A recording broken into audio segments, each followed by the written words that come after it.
Hi, I'm Jenna, the Online Learning Graduate Assistant at Loyola Notre Dame Library. In this video, I'll show you how to search for a journal by title or type.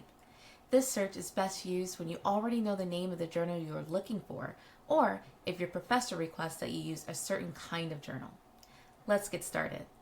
First, go to the main library page at lndl.org, or use a link provided in your Moodle or Canvas course.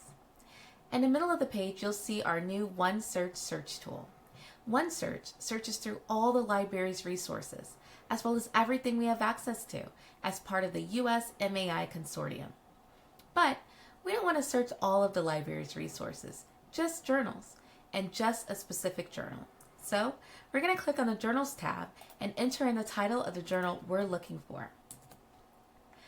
This is best used when you already know you have to look for a certain journal.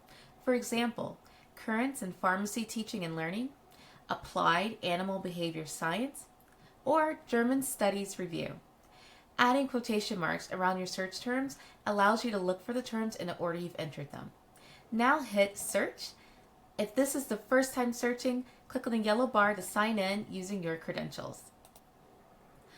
You'll see that because I used the quotation marks, only journals that contain the exact phrasing Journal of Medieval and Early Modern Studies populate. My search terms are also underlined in yellow. Let's click on the first one. So that's it. I hope this helps you with your research. Check out our other videos to learn how to open an ebook or find a peer-reviewed journal.